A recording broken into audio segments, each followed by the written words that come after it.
পরাণ যায়, চুল নিয়ে আমি পড়ছি কি সমস্যায়, হায় রে হায়।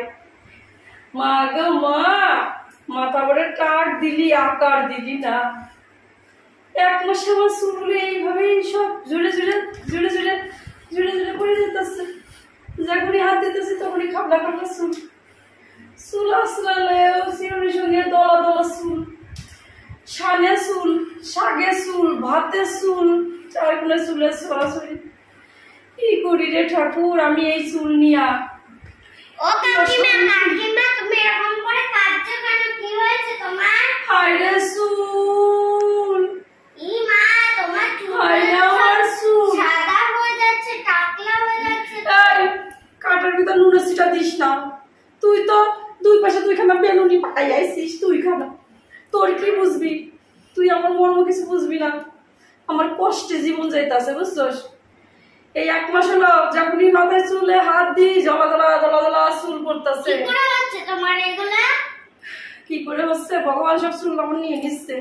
তোর কাকু সারাদিন ধরে তুমি ডাক্তারের কাছে যাও, তাহলে ঠিক হবে তোমার চুল। ওষুধ খেয়ে ওষুধ খাও, তাহলে তোমার চুল ঠিক হবে। আরে ডাক্তারের গুলি মারি, ডাক্তার এতগুলো ওষুধ দিচ্ছে জানিস? হাজার হাজার হাজার হাজার টাকা দিলাম। এই বেলা তেল দিচ্ছে, ওই বেলা শ্যাম্পু দিচ্ছে, ওই বেলা ইনজেকশন দিচ্ছে, ওই বেলা ট্যাবলেট দিচ্ছে। এই এক মাস ধরে আমি ডাক্তারের পিছনে 1 লাখ টাকা খরচা করলাম এই দুটো চুল পাওয়ার আশায়। পুরোই টাকলা হয়ে গেছিল। ই মা কত টাকলা হয়ে গেছে। হাত দিস না, হাত দিস না, আবার পড়ে যাবে। আর যে দুটো আছে পড়ে যাবে, হাত দিস না। দেখ এই 1 মাসের চুল দিয়ে আমি কত জিনিস রাখছি দেখেছিস।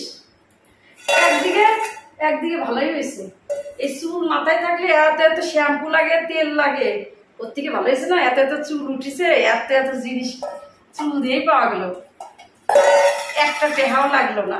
দেখ দেখ কত জিনিস, কি সুন্দর। আমার না এই মাথায় যখন আয়নাতে দেখি আমার মাথায় চুলগুলো সব উড়ে যাচ্ছে, তখন আমার কান্না পাই রে।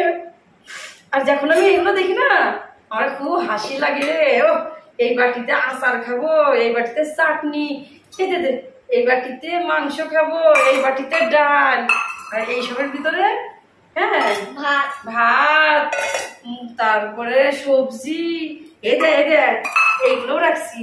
চা রাখবো, চিনি রাখবো, নুন রাখবো, এইসব পাইছে আমার চুল দিয়ে। বাড়িতে আসে না চুল নিতে, তুই তো ছোট মানুষ, এই চুল করে কাটে দে, আমি ওরা জিনিস রাখবো না। তোর তো ভালোই চুল হয়েছে রে বয়, তো ভালোই তো চুল হয়েছে। 500 হবে।